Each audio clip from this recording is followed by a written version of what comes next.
Recording is on. Welcome to DXdao governance discussion for Wednesday, August 3rd, 1500 UTC. We will start first by looking at the agenda here and then go into the proposal roundup. I think a couple fun mainnet proposals here. The first one here, offloading the remainder of RAI. Been a lot of discussion about this, but actually not so much recently. So maybe Dave, you can kind of just walk us through what might be your last time talking about RAI for a bit. Absolutely. So this proposal just moves the remainder of RAI we currently have in the treasury. That's why if you look at the way amount, it's a very special number or very exact number. It just moves out the remainder of the current RAI into the multisig to be sold for DAI. And, we've been monitoring Reflexer for a while now. The redemption rate is still double-digit negative, so I think it definitely makes sense to currently exit this position. And I think overall at DXdao, everyone is a big fan of Reflexer due to the decentralization. It's really just more a question about market conditions, and I think it just makes sense to keep monitoring it. And then eventually, if things change in the future, we can always redo a proposal to reacquire some RAI, and that's pretty much it. Yeah, so. I hope you won't miss my RAI talks. Yeah, and it's still, I'm just looking at it now, shared at, it's still above 10%, the redemption rate. Yeah. So it's like, yeah, and I think it shows, the driver of these is leverage, and it's just not a very high demand right now, and that's what's kind of affecting that. But I think the good news for RAI holders is DXdao is, even if RAI goes down to say $2.50, if you reacquire it there, it will presumably stabilize there. So it's kind of like DXdao got out and then reacquires at a lower price. I guess more RAI, but I don't think that desirable, but more once it stabilizes, it doesn't really matter what price it would be at, I guess. This is why it's not a pegged coin, as they say.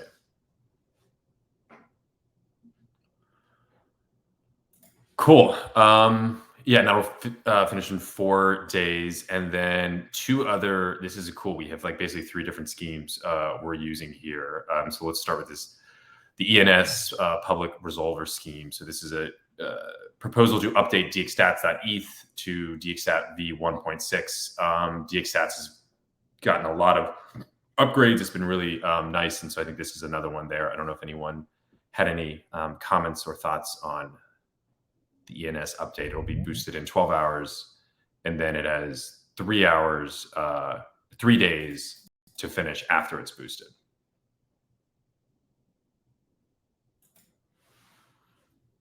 And then I think a kind of a pretty fun proposal too. This one is through the multi-call 2 scheme.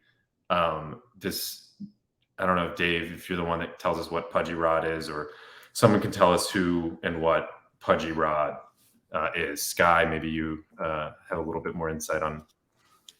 Sky is definitely the NFT expert, but I can start and he can correct me. I believe Pudgy Rod is an accessory NFT to the Pudgy Penguin NFT, and someone wanted to drop this to one of their friends or colleagues and wanted to send it to the carrot emoji carrot.eth ENS domain, given that ENS supports emojis and Chinese characters. I believe anything Unicode is supported or something along those lines.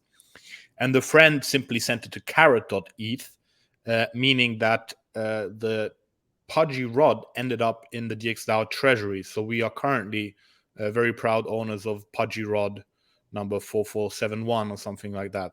However, the original, or the actual owner who it should belong to, reached out and asked if we could send it back to him. So this proposal just uses the generic multi-call, which can call any smart contract, doesn't require a whitelist, to interact with the Pudgy Rod NFT smart contract and transfer our Pudgy Rod back to the rightful owner. And we also went over the NFT transfer function just to make sure there's no funny thing happening there, and it looks pretty safe, so to speak. Yeah. So unfortunately, soon we will no longer have a Pudgy Rod in the treasury. So enjoy these last 8 days of Pudgy Rod. this is technically like a road, like the one that you use for fishing.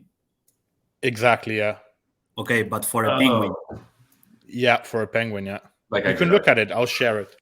I mean, Oh, I feel man. like penguins don't need fishing rods because they're like very good penguin like fishers themselves. But yeah, well, this is fun, and it's cool to like we now like think about how to send an NFT, right? I don't know what NFTs will kind of be used for in the future, but it's good. It's interesting to figure out that here. Can this multi-call do anything? It can interact with any smart contract, and that's why Awesome. it's so long. So if you notice the like this still has another 8.5 days, and so I know Dave is excited, maybe to get this over, but we're still going to be talking about the Pudgy Rod proposal for another 8 days. I think it's 15 days total to go through that, and so that's like just a higher security measure because it could be any smart contract. So does this mean that the stuff we're doing for like treasury management, where we send it to the multi-sig and then do it and then send it back, is we could just use this multi-call for things? Well, I mean, you Depends. still have troubles doing trades, but like Curve, I would think that's what we do on like Gnosis Chain. Yeah, Curve would probably work. Uniswap is a bit harder with the slippage and stuff and approvals, but I think that's not you can do it, but yeah. You can't send funds. It can call any contract, but it can't send funds, ERC20 funds, and it's got the 14-day period. So it's like similar to the plugin manager, which is why from a risk perspective, it doesn't really change things, because similarly, the plugin manager has a lot of control. When you say it can't send funds, it can't send just ERC20 funds? Actually, it can. It can send ERC20. I'll take that bet with you, Augusto. Yeah. Actually, it can. The only thing that it cannot do is that it cannot send Ether to a smart contract that has a receive function and have like some logic there. This is why. No, Augusto, when we work with DXdao on these schemes, we intentionally limited their ability to send funds. But even if you do an approval, it would work? No, it can. Yeah, it can. It's very hacky, but I think you're wrong on that, but we could check. Okay, we can. So my question was going to be, we should figure out if it can send funds, but you're saying ERC20 specifically funds. But if we had like an ERC, okay, this is an ERC 721 or 1155, there's going to be lots more types of tokens, and sometimes money will be even different tokens, I think. So like if it's specifically preventing ERC20 sending, that's very specific. If it's it's specific, but all the valuable things in the treasury are ERC20s, right? Or yeah, but I'm just thinking about for the future, like is DXd official ERC20? Yeah, it inherits the ERC20 standard. Gotcha. So it's like things that are like ERC20 tokens, or specifically like exact ERC20 tokens? Yeah, I'd have to go look at exactly how it does it. I think anything that conforms ERC20 should be blocked by it, but it's maybe imperfect though. Like I think if you had control over the token, right, and you send that to DXdao, then there would be a way around it, right? It's not secure. But if you were adhering to like the standard, like most public tokens of value do, then the block should work. That's why when we made this proposal, I was surprised that the DAO could just send an NFT this easily, but I guess NFTs are different. I mean, this is a longer proposal. Yeah, it's longer and it can't send ETH, right? So like, especially like if you were doing treasury diversification where you were selling ETH to stables, like the ETH has an issue when you send it to like Augusto said, a smart contract that has like some additional implementation in the receiver function. Yeah. Another thing about this ENS mistake was its own mistake, but in general, ENS, one of the things they've sold ENS by in Unstoppable Domains too is don't use your long address, use your short address. It just makes everything easier and better when actually, like if I give you an ENS and you go and try to send to it, well, you go and try to figure out what address is that ENS. It's very confusing in the ENS system. Now, if you like put that ETH name into like MetaMask, it hopefully like looks up the right thing for you. But in general, I would always recommend when you're sending funds or receiving funds from friends, don't use your ENS, use the exact wallet address you want to receive it to. It seems crazy, but it's caused more problems than it helps. Yeah, it's not really there yet, I would say. You'd think it would be.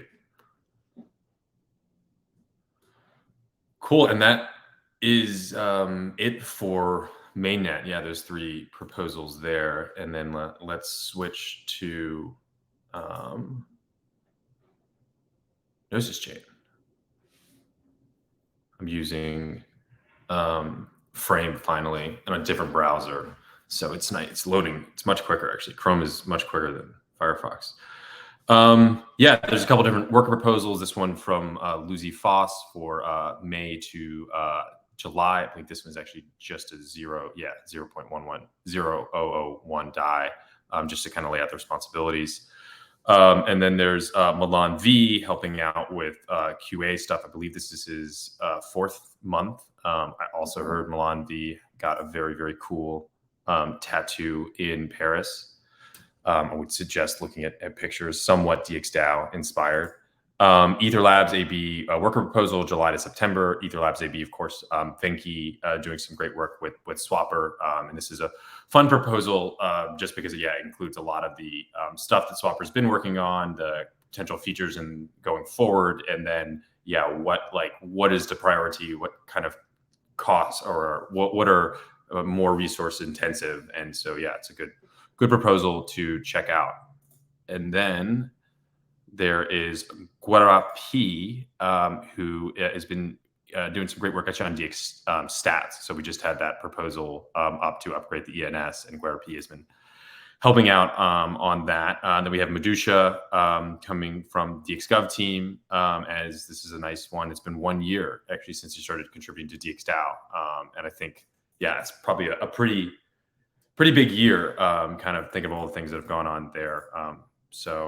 Yeah, and then there's a couple other proposals we got a couple SkyMine proposals, his contributor proposal here, and then there are two different reimbursements, where one is the Columbia contributor stipend, and then the one is for DXdao team dinner in Paris.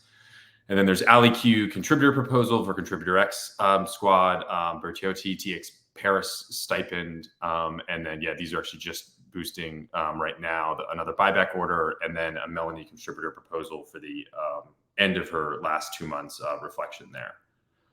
So those are the proposals that are live now. Any thoughts, questions, comments on the Gnosis Chain proposals?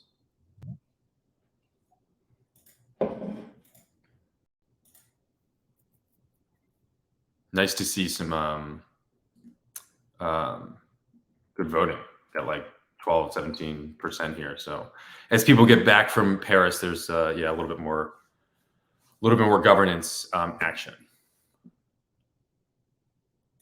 Cool. Okay. Next up is actually, so Arbitrum, there are, I believe, some farming proposals there that are going out here. They've been talking about for Swapper lately. That's a yeah, here we go. The Epoch 24-25, and I think, yeah, coming up on the 1 year, Swapper will be coming up on its 1 year anniversary of the Swapper token in just about a month here. Cool. And then discussion items. First up, I wanted to talk briefly about a post I made a little over a week ago. Delegate DXdao's ENS tokens to CaneyFork.eth. So this is kind of meant to be an initial discussion about a way for DXdao to get more active in ENS governance, and particularly to delegate the voting rights of DXdao's 46,296 ENS tokens to CaneyFork.eth to vote on its behalf. There would kind of need to be some logistics on how this worked out, but I thought it'd be good to just kind of get the conversation started here. I don't think I need to tell people how important ENS is to DXdao. We rely on it for so many different things in terms of products, and really just, it's a core piece of infrastructure that DXdao relies on. But it's also, I think, one of the best, really, especially non-financial application that crypto has had. So I think it's will be a very interesting community to get involved. And I think, especially since DXdao has the ENS tokens, it makes sense to kind of be involved. I think the angle that, and so I spent the last couple months just around the ENS DAO community, especially kind of attending some calls, and then also talking with like Neiman a lot from Estroids, who was really involved kind of in ENS governance, especially on a couple initiatives. And I think one of the things that DXdao can do in terms of its position, or what is the platform, what is DXdao trying to do in ENS governance, I think it's really to build a coalition of more ENS builders. And so if you look at ENS governance and you look at like ENS, like right now, what they're focusing on, it's all like protocol development, and then and like, I don't know, marketing and stuff, right? They're not really, then people are talking about how bad the .link service is, right? They're not focused at all about like ENS as a hosting service. They're really not thinking about the people building on top of ENS. And I think that's like a big voice that will grow in governance. Right now, if you see most of the activity in governance, it's like led by the core devs who still work for True Name Limited. So I think DXdao could help lead that, along with like the ETH Limo folks. So we have great relationship with Neiman from Estroids. That's like a decentralized search engine for the D-Web. And then, I think, of course, like thinking about how Nimi fits into this, like Nimi, of course, would be a very big beneficiary of ENS, is maybe kind of working with them. So I think there's a lot of opportunity to like build that. So there's some, just kind of said that in terms of what I was thinking. Would love to have any feedback here or on the forum after this. And I'm going to maybe after this kind of investigate a little bit more on what it would take to actually delegate the governance rights. I'm not sure actually if that could be done through, say, that multi-call we were just talking about, or whether that would need to be like transfer the ENS tokens to a multi-sig, delegate them, and then put them back in DXdao. After some feedback here, I can investigate that. So any questions, comments? Augusto? Yeah, it will be interesting to later explore other options of how we can use our ENS governance rights without relying on CaneyFork.eth. Right now seems like a good first solution, but not ideal, far from ideal. We don't want to rely on any centralized ownership to execute decisions in behalf of the DAO, right? So later it will be awesome to explore. I think this will be a responsibility from the governance team. So we should once this happens, we should talk with Ross and see how we can find out a way to eventually take ownership of the governance right and execute it directly from the DAO. But for now, seems like a good first solution, but not ideal. We should explore later other way of doing it. Yeah, more on DAOs voting on other DAO proposals later. Yeah, and I think that's really cool. And I think what this would kind of help is to just help DXdao get involved in the governance, right? And the culture kind of, separate from all of like the on-chain stuff. It's more about a way of figuring out what's going on in ENS. And like, I would actually prefer if the end vote was actually through rep holders and not through CaneyFork, because I'm interested kind of just in furthering DXdao's interest there. But like, because all the tokens would be DXdao, I would, it would be what DXdao wants. Having it come directly from the DAO, of course, would be preferable. I think it would make it easier to proceed with something like this if we had like a fleshed out operational protocol, how it will actually work. Like if a proposal appears in the ENS DAO forum, how do you poll the sentiment of DXdao, and how do you proceed from the results of it, whether it has a unanimous decision on a topic or is divided or doesn't really have an opinion. So if we kind of like map out those scenarios and see how you could act out in those cases, it would make it easier for people to vote on a proposal to move with this. Yeah, I think that makes a lot of sense, especially because it is like a gray area in terms of like, how do you get feedback? There's a live vote. Have people been following these votes before? I think so far as ENS DAO has worked and other DAOs have gone, even when they've like come up to a big vote, it is like a little bit of a buildup. So hopefully that conversation starts like early, and DXdao is like having the internal conversation about what it thinks about the situation, even before there is a proposal there. But yeah, I mean, the signaling element, I think, is important. Like, I guess you could do an on-chain vote, but then the problem with on-chain vote is like, well, you do the on-chain vote, does it run over the same period as the other ones?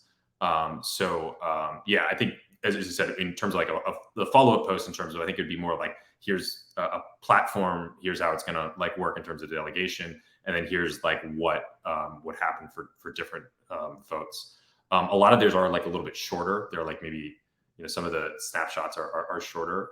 But yeah, I think, yeah, that's it. This idea is good and ties in. It's a different flavor of things we've talked about a bunch in the past. Like originally, DXdao had DMM token and was planning to and wanted to be a governor in that system. That system didn't have a lot of governance, and we had some technical limitations where the DAO holding the tokens, it was very hard to technically vote in their voting system. It didn't have this delegation mechanism. So this delegation mechanism that Snapshot or that ENS has and a few other projects makes it a little easier. We also, we happen to hold this ENS token, and we happen to hold other tokens that will, like work token, will eventually be governance in the Opolis work ecosystem as the thing gets turned over to the commons or the DAO. It's currently being looked after by a board of stewards, but probably in the next year it will be turned over, and then there will be a DAO there. Whether there's a delegation mechanism of the token, there's already a staking mechanism which we are losing out on. So exploring in that scenario, I think DXdao might need to use a multi-sig to stake the tokens in order to like get the reward and then also do governance. So that's another variation of this. And then if we were ever to do, token swap with like an aligned partner or something, you would, let's say, for example, Gnosis, and we had a bunch of GNO, likely we'd want to practice governance. DXdao would want to practice governance into the Gnosis DAO ecosystem, and we'd need to figure out how it could use the GNO tokens to do that. And that may have to, and if that doesn't have delegation either, then you'd have to figure out a mechanism to do that. So this is a really good thing for DXdao to be part of. And if DXdao gets really good at this, it can also sell, decentralized governance as a service to projects and stuff, so this is a great first test case to get going. And then I think other ones will be each specific to their scenario, but we can do it more and more. And if DXdao proves that it's good at it, it could become a benefit or potentially a profitable mechanism for DXdao. Yeah, Also governance as a service. Post about it this week. Well, since I heard that.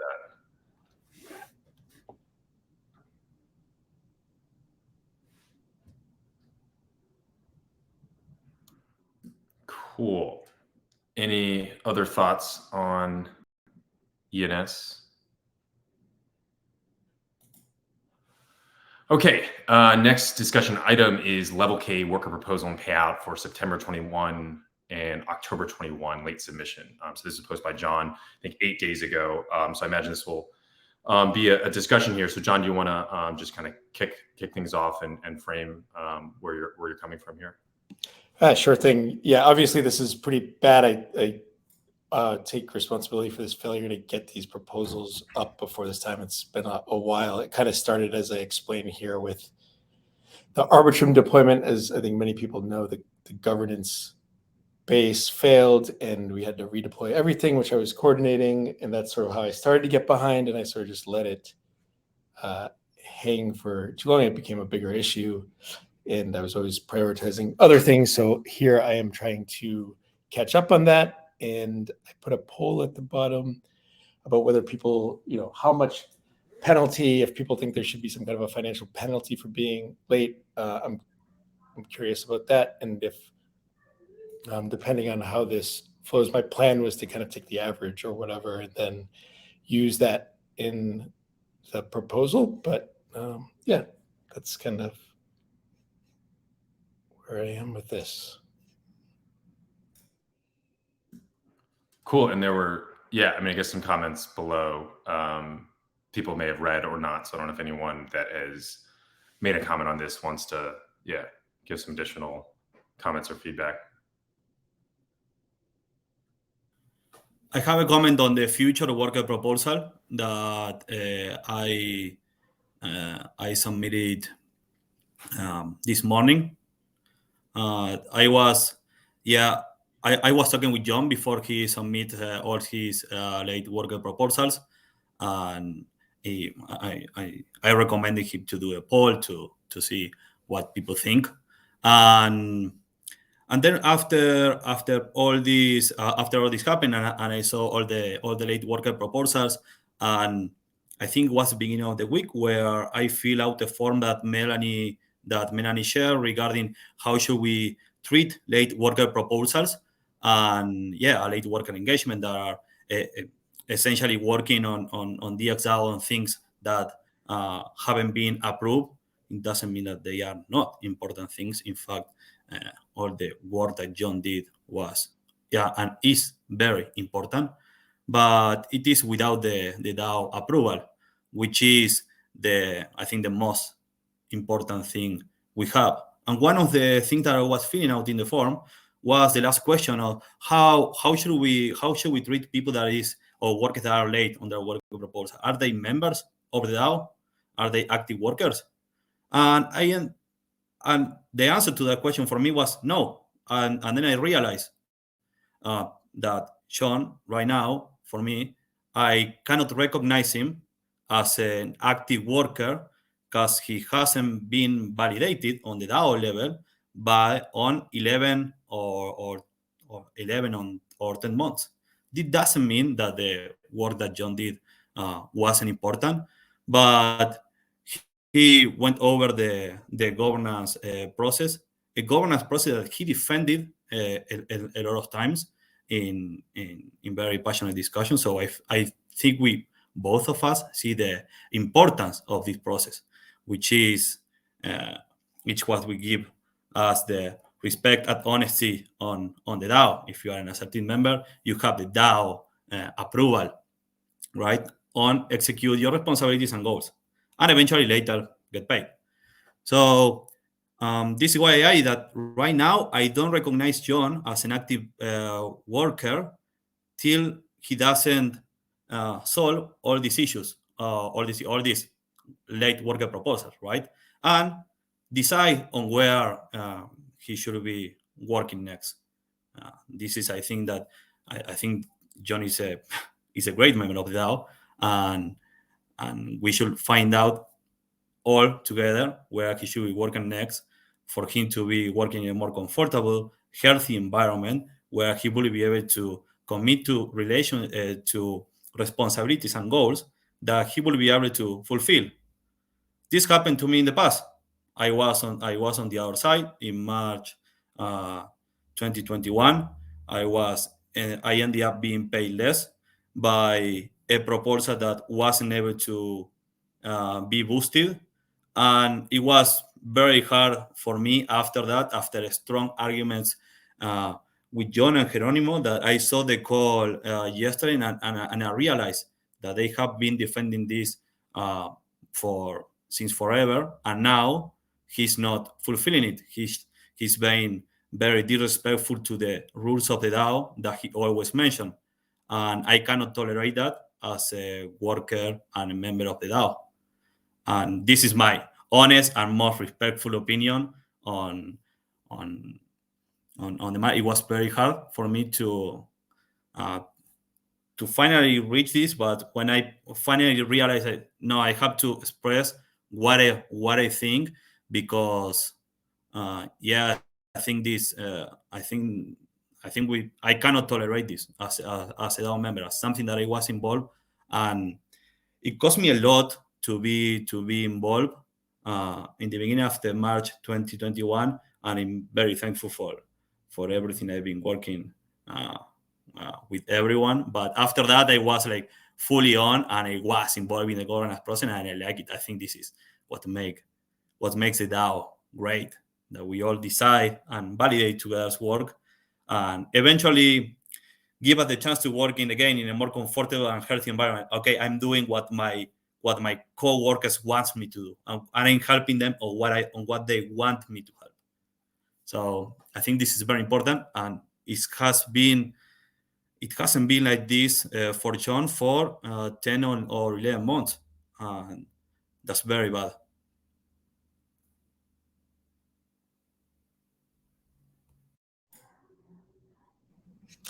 And it's not, Kero, it's not revenge. It's not revenge. It's just, it's not revenge. It's not. It's nothing personal. But when I saw that, I realized that you guys, you and John had a very strong position there, which I always respected and I respect, and that is what bring me here into DXdao at first. Like, oh man, I was paid less by the DAO. I'm not so important, right? I'm just a member, and I realized how for me it was important just to be a member, and that wants me to continue working here, because we are not important as an individual. We are as important as an organization. And that time, when I got paid less, I realized that wasn't that bad. That again, I'm not so important. I'm not the best developer and the only developer in that. I don't have to do everything. And then I started realizing that, okay, how I want to be DXgov. I want other people to work on it. I want to give it to other developers. And that eventually led up to now DXgov, with a lot of developers working on smart contracts. And eventually I'm not essential anymore. I can leave the DAO now, and this is going to continue working, which feels awesome. I will have no guilt in leaving and leave something burning.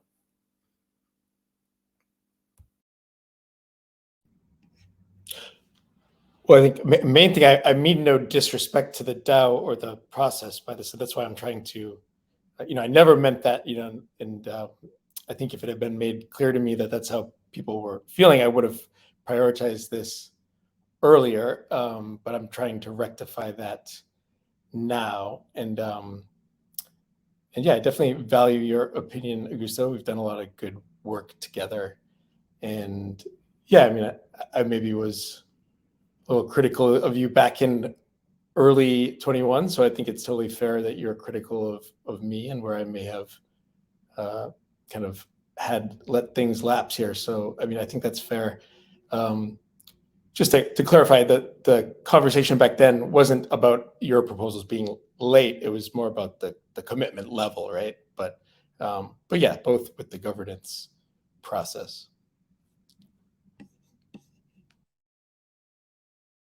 Said, what disappointed me, because John, you were always the guy who would point out stuff like this, and then you ended up being the one not following along, and that kind of disappointed me a bit. Yeah, I can understand that, and that's why it's a bad. If I'm in a leadership role or setting an example here, this is a bad example to set, right? Which is why I want to do everything I can to make this right here. And again, I meant no disrespect, right? I basically operate in a pretty simple way, right? Since the beginning, since before DXdao had any money, if I see a gap, I go to the gap, right? And this is something that got kind of left behind, and it's definitely not good. So just trying to get this back on the right track so we can get back to the important work of building and delivering value to the DXD holders.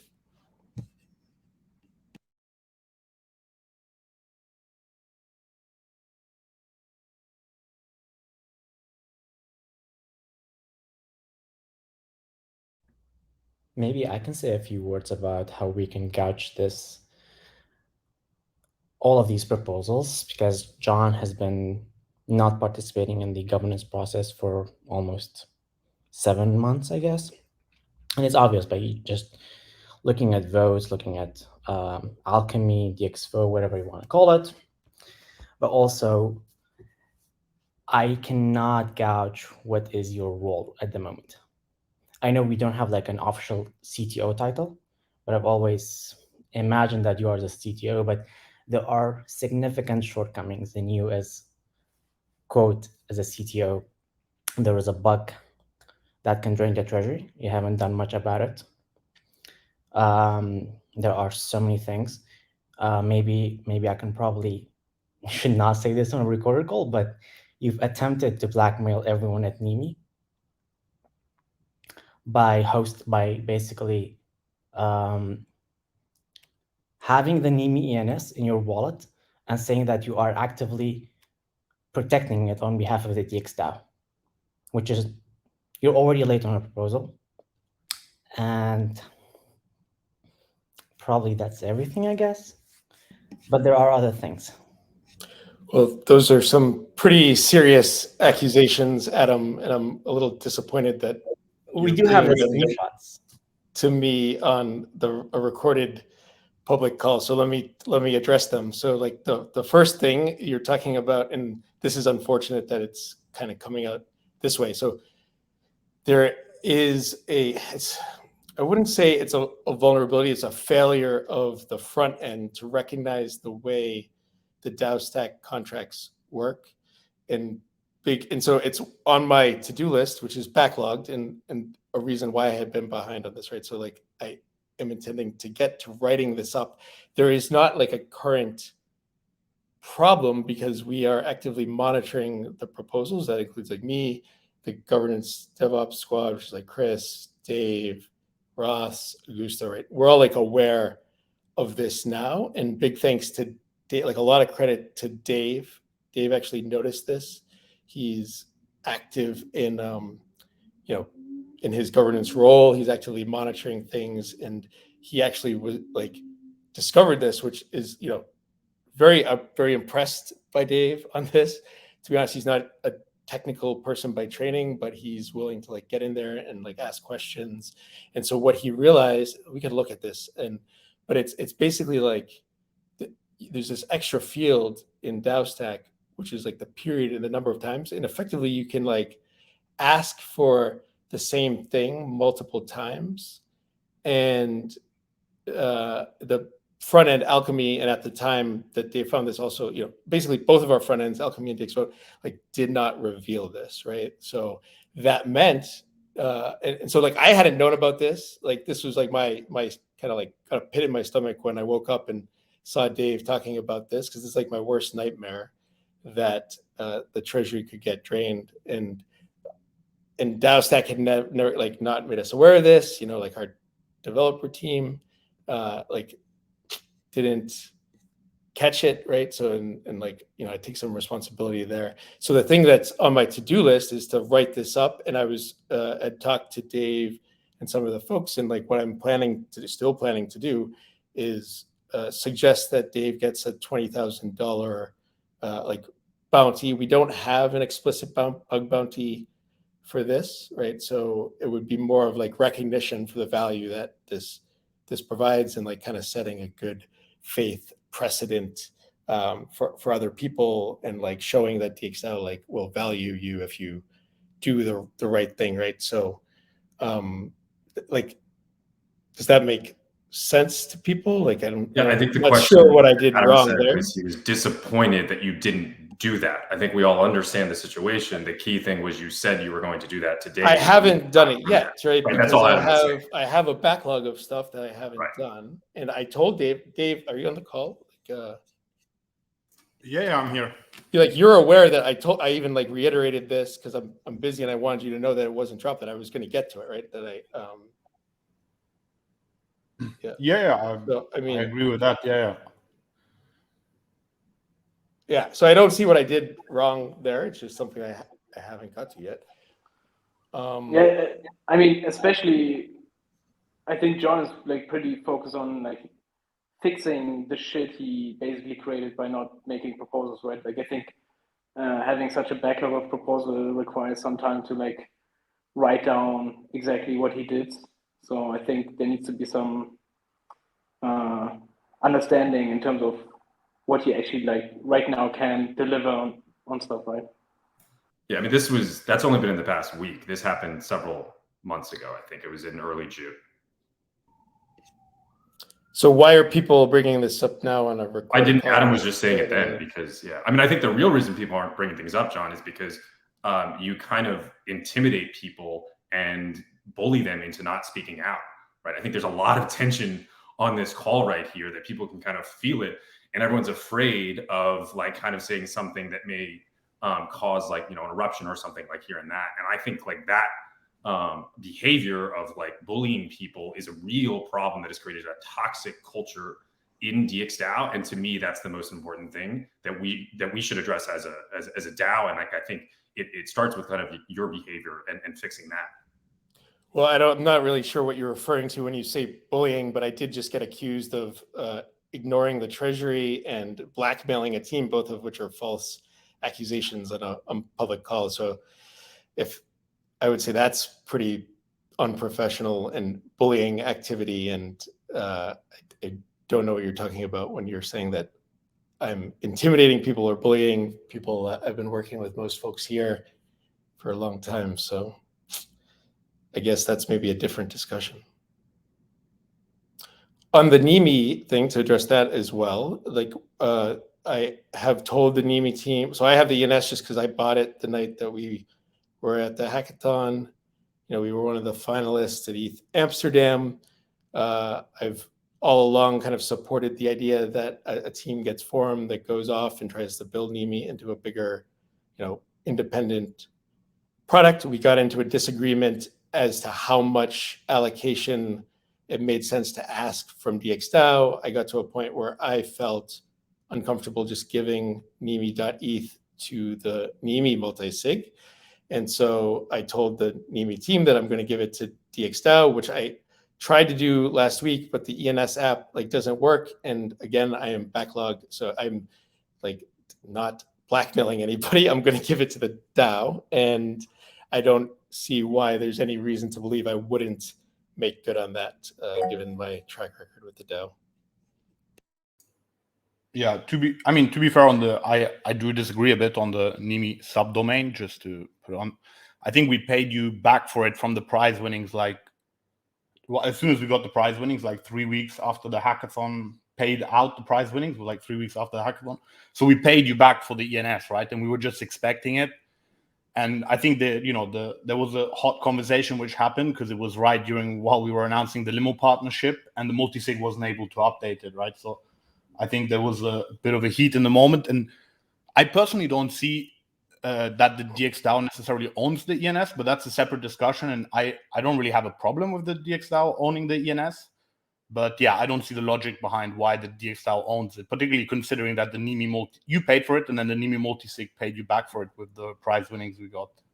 Well, right, and those prize winnings include $1,000 that were my prize winnings, right? So this line of argument is new to me, and net, I think I've contributed $800 to the NIMI multisig, right? And I've also expressed that I don't intend to be on the team because I have other responsibilities. So I think, yeah, for sure, and happy to net return speaking, you guys like the NIMI multisig would owe me $800 still, and happy to send them right away, John. Yeah, well, this is news to me, and I'm happy for you to keep that because, like I said, I want to see this team succeed. I want you guys to succeed. The reason I felt and still feel that DXdao should have the NIMI.eth name is because we were all met because of DXdao. We were in Amsterdam using DXdao stipend money. have basically had full support, and we're like supposedly on one team together here at DXdao, and it only makes sense to me that like that should be honored and respected. And I felt like that wasn't happening. So in my mind, the right thing to do is to give DXdao the name, because then it's at least up to DAO governance on how things proceed. I'm not single-handedly like deciding what leverage the DAO will have, right? By handing it over. That's the thing, but I just catching up here. You build the project with other DXgov contributors, and instead of all together making the decision of what to do with a piece very important in the project, you just made the decision yourself on something that this is another thing. No, Augusto, that's not right. Like I'm giving it to DXdao so that we all together as DXdao can make the decision.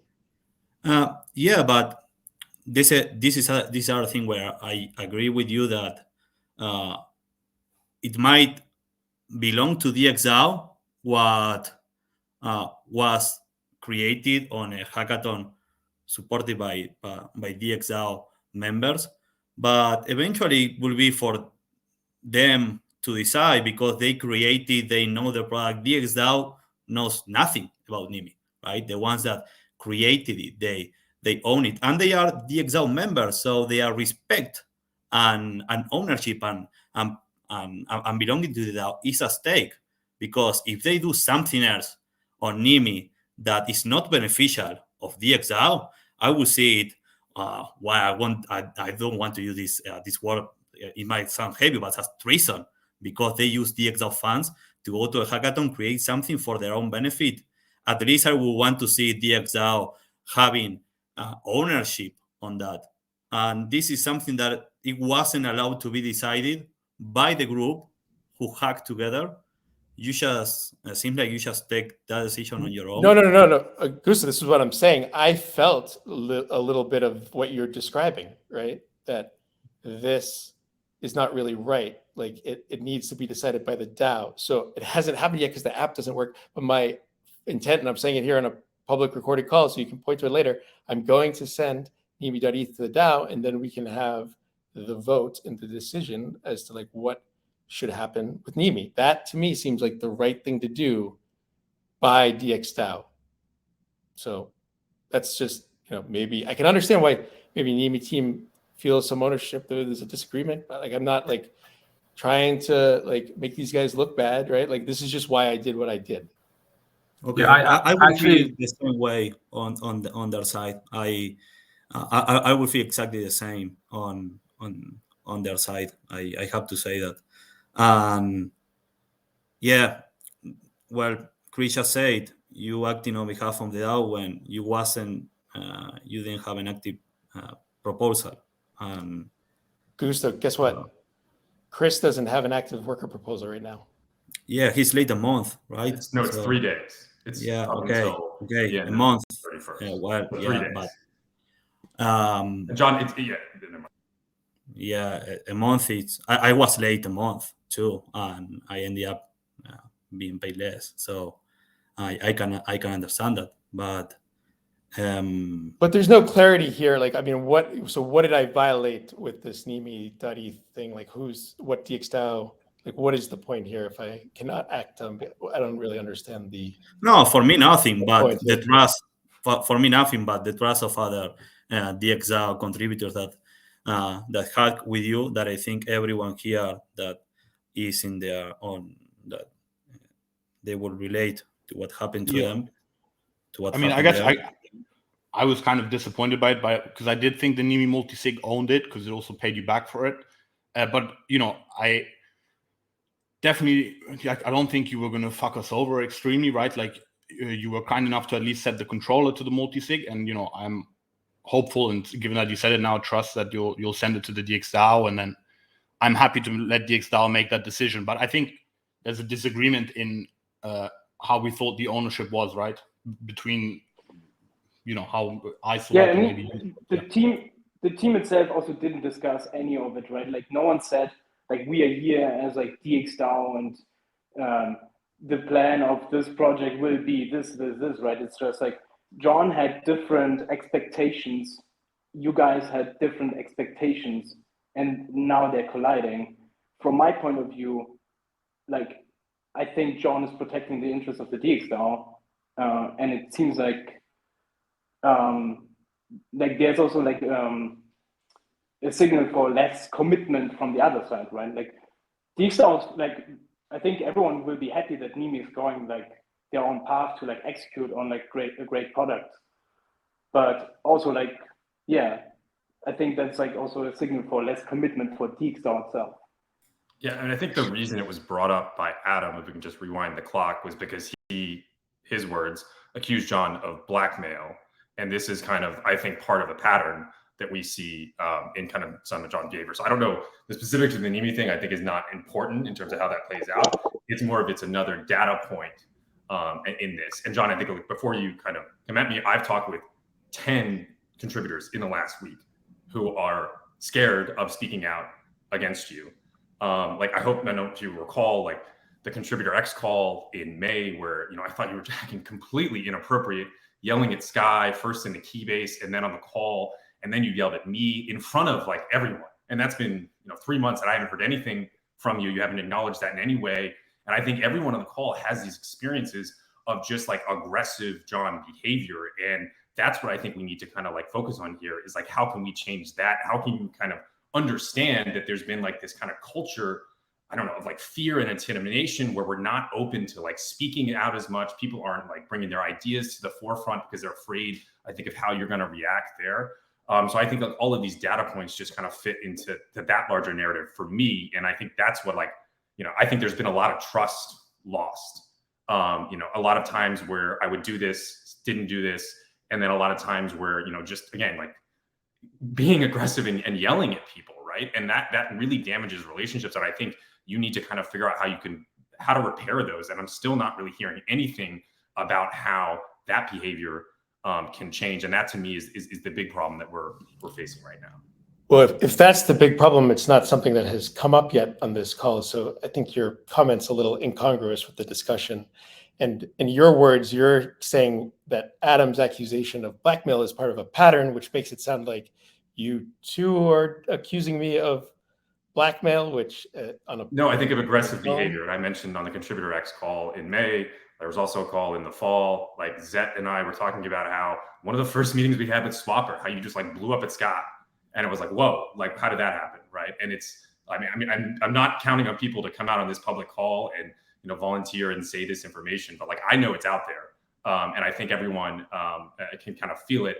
And just because it hasn't come up to you, and just because you've kind of maybe intimidated people into doing things, doesn't mean it's there. Just to give like another example, I've had a couple people reach out to me because John DM'd them about liking a post on DAO Talk. Right. And it was a post of mine that I replied to his, right. And so he's going around looking at people's likes, trying to intimidate them from speaking out further. And I think this is the behavior that, again, creates like a toxic culture in DXdao. I think that's the wrong interpretation of that. Like, I mean, you must be talking about, like, I think Adam, who I guess was accusing me of blackmail, had liked one of your posts, which was very like kind of, we could go back and look at the post. I was trying to understand. I asked him, can you give me more color on this? Because your post was kind of attacking me, and I wanted to understand like why he liked that. I don't see why that's bad. I'm actually actively trying to seek discussion and discourse there. But can we just clarify, are you accusing me of blackmail or no? Me? Yeah, you said it No. at the beginning. Okay, so no. So let's just. I was not involved in the Nimi situation. Again, I think I've laid out like kind of the disagreements that I've had with you in the forum and in here. So like if there's any confusion, like yeah, please. All right. So I just want to understand what I'm talking about, if that's okay, because we have my work proposal up on the page. Adam accused me of blackmail. You said it's a pattern. Now you're talking about something else. Well, it's John, because you've obstructed the governance process for a year. There's a lot to dive into. This is the time we give this feedback, and we haven't been able to give this feedback because you haven't put, this is what I'm working on. These are my reflections, so we can kind of do that. So like, yeah, this is like taking everyone's time right now, and it is a lot, and it's kind of tough to figure out where it is. I know I've kind of talked a little bit. So yeah, Augusto or John, you can. Yeah. Well, it seems like there is a lot going on. There is a lot going on. Everyone, I'm pretty sure that they will have a firm opinion right now on John's current position on the DAO, and I think the best way to move forward with all this would be to get approval on chain on first the late submissions and then the future responsibilities of John, where I told him directly that I think he should take less responsibilities, more focus on less goals, on less time, and try to build up his relationship and trust in the DAO, because these late submissions hurt his trust, which is very sad for me to see. And I'm committed to see this continue, with John continue working on DXdao, if that what the DAO wants, right? And we will see this on chain when a proposal is submitted. So it would be great to start getting some clarification here on getting some proposal on chain regarding the late submissions, where we can vote on resolving this, and then his future engagement, right? And everyone will be able to vote on chain.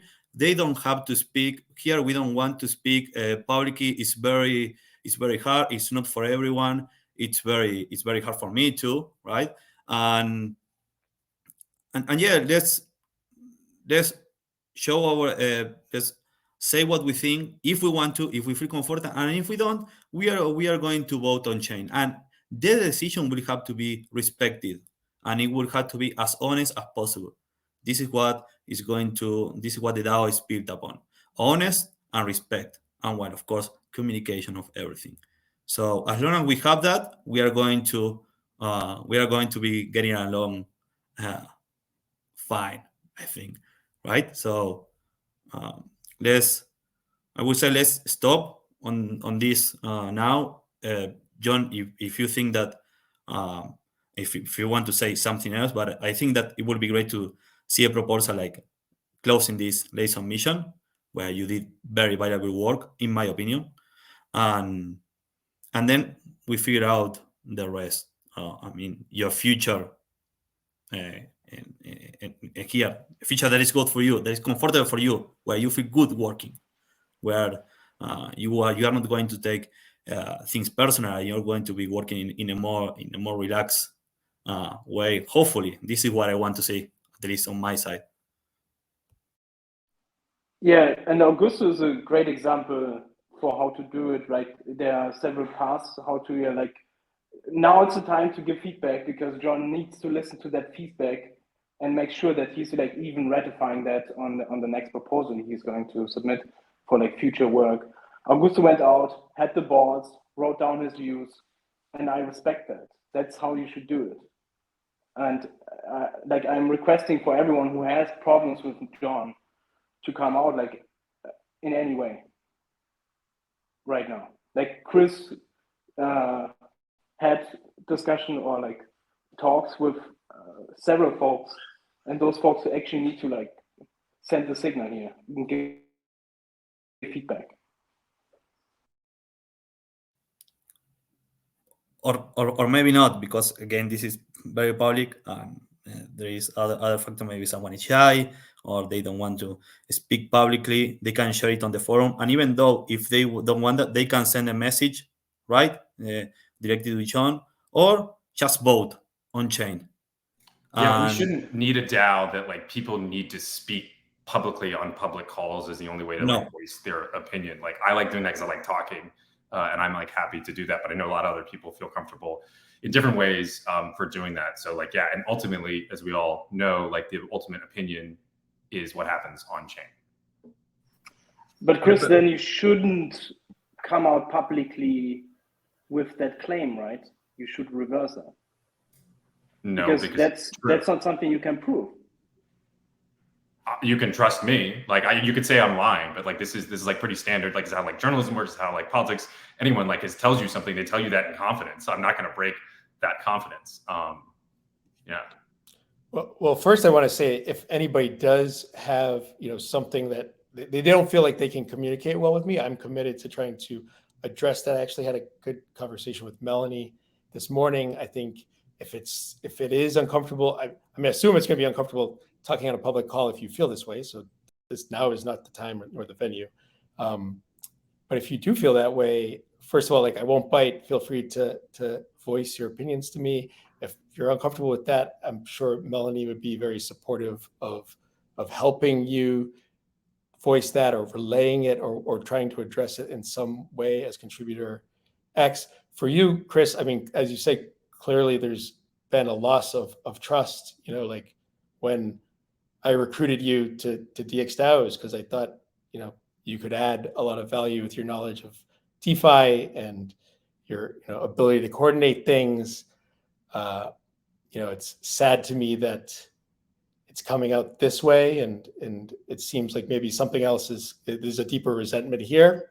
Hopefully we can get past that. But yeah, I want to move forward and fix things and build. But that's